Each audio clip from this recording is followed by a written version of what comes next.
Alright, hello everybody. My name is Kiara Rosario and I am in college for early childhood care. Here is my ID. And alright, good evening everybody. My name is Kiara Rosario and I am in college for early child care. This is my ID. So today we'll be going over Ted Bundy. I decided to do my presentation on Ted Bundy. So first we're going to talk about his birthplace and his upbringing. So Ted Bundy, known as Theodore Robert Cornell, he was born on November 24th, which is the same birthday I have, in 1946 in Burlington, Vermont. His upbringing involved a complicated lifestyle. He grew up living in poverty. He was bullied by kids at school. His family made him believe that his mother was his sister, which indeed, that was not true. His mother was his mom. They made him believe that his mom was his sister. He was raised by his maternal grandparents in Philadelphia, Pennsylvania. At the age of 4, his mother moved with him to Washington, where she later married Johnny Culpeper Bundy, which is where Ted Bundy got his last name from. They always said Ted Bundy was a bright student. He was very smart in his academics, but he did have very concerning behaviors at an early age, and that his teachers were worried about. The principal was worried about it as well. Including he also had a deep love for knives, which is very scary trait as a young child to already have a passion for knives, which is why we're gonna go to our next slide about Ted's family. All right, so people believe that Ted Bundy's grandfather was actually his father. He had such a troubled childhood.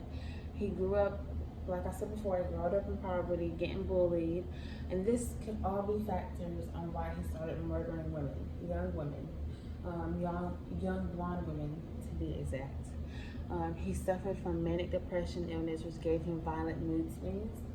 So that played a big part, and this played a big part on why he acted the way he did.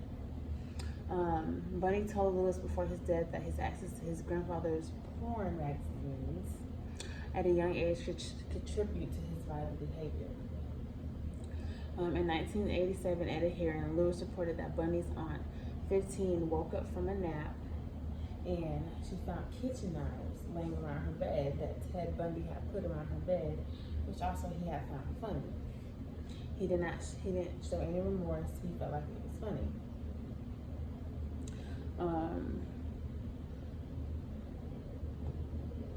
Okay, and this is the timelines of Ted Bundy's killings. So you can tell November 24th, he was born in Burlington, Vermont. In 1974, he began murdering women in Washington and Oregon. Then 1975, he was arrested and convicted of kidnapping. 1977, after being convicted of murder, Bundy escaped prison twice, and one of those times he had told the guard that he had to leave his phone, which that was why he jumped out the window to escape. Ted Bundy was caught in Florida and convicted of 3 murders, and then January 24th, Ted Bundy was executed by an electric chair. So he wanted to become a law student. So he murdered at least 20 women in a spree that spanned the country until his arrest in 1979. So this was a worldwide thing. Like in the courtroom, they had cameras. It was national because he was just going around. He would murder these women. He would rape them and dispose of their body. And some of these women were Linda Ann Healy, another undergraduate, 2 more college students, Janice O. and Denise Midish, vanished from Seattle area Lake Sammamish State Park within a 3-hour time frame. Witnesses say they seen a man that looked exactly like Ted Bundy in his arm in a sling, asking for young women for help, which is how he lured his victims into getting, this is how he lured his victims. So they would help him, he would either hit him in the head or knock him out so they couldn't fight him back. Crimes and detailed narratives about Ted Bundy. So Bundy was first arrested in 1975 after police pulled him over and found burglary tools in his car. He escaped from the jailhouse twice. Like I said, one of those times he was jumping out a courtroom window, and another time by crawling through a hole in the ceiling of his cell. In 1978, he was finally caught in Florida after a traffic stop. By then, he had already committed 3 more murders, including the Bruta Chi Omega sorority house attack at Florida State University, where he had killed 2 women and injured 2. At his trial in 1979, Bundy acted as his own lawyer. He felt like one of the lawyers they appointed him was not good enough for him, so he decided to take the case on his own. After his trial, he was found guilty and sentenced to death. He was executed in the electric chair in 1989, and also people across the country were shocked by his crimes. After his execution, many were relieved and believed justice had finally been served. Because of the fact that he's just going around murdering all these young women, and they honestly think they're helping him until they get hit in the back of the head. These are just some of the victims' profile and the type of women he murdered. So he targeted young, white, attractive women, often with similar physical traits. He lured in blonde-haired women or brown hair.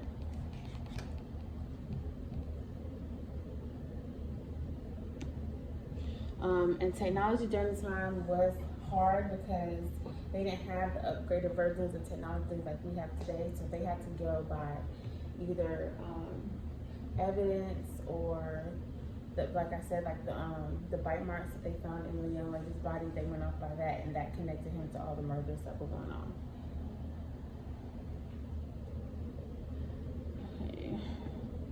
Okay, legal proceedings. Bundy had escaped from custody twice before this final arrest, once from a courthouse. The infamous Chi Omega sorority house burners at Florida State University on January 15th, 1978. The abduction and murder of a 12-year-old Kimberly Leach in Lake City, Florida.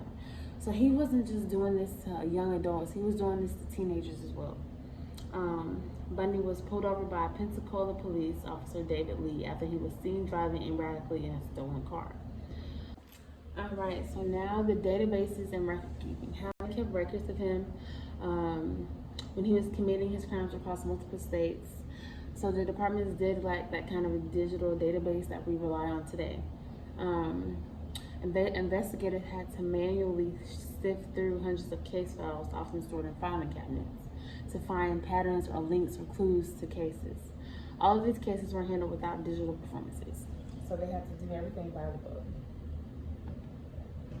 Ted's possible mental disorder. So he was capable of very traumatic things, horrible things. Antisocial personality disorder. They think that he was, bad. Alright, so Ted had a personality disorder. One was antisocial. Ted suffered from possible mental disorders, which included he fantasized about power and control. He lacked emotional skills. He had charm, but he used his charm to murder women. So a psychological assessment. Bundy was a high-functioning psychopath with antisocial traits driven by sexual sadism and a need for dominance. His intelligence and charm masked his violent, remorseless nature, enabling him to commit serial murders before capture. He grew up very rough and poor. He had a love for knives. He was already showing the signs that he needed help, but he was never diagnosed with one, or with a disorder. Ted Bundy killed victims using a combination of manipulation, violence, and careful planning. His methods evolved over time. Bundy was known for faking his injuries. Therefore, a woman would feel sorry for him and help him. but they did not know their lack of faith would come to an end when he would kill them. Most of his victims were sexually assaulted either before or after death. He would leave the bodies in a forest or a dirt area where no one would have looked. Prevention. Maybe if Bundy would have gotten so maybe if Bundy had received the help and professional mental treatment during his youth or early childhood or adulthood, he wouldn't have turned out this way.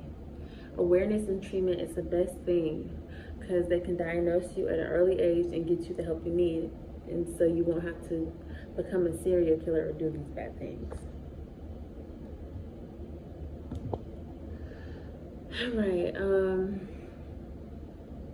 They could have provided tools to help him get through his mental emotions. Medication is a big help in the modern days, so I feel like this would have calmed him down more. He would have had more of a leeway, like he would have someone to speak about how he was feeling instead of going to kill these women.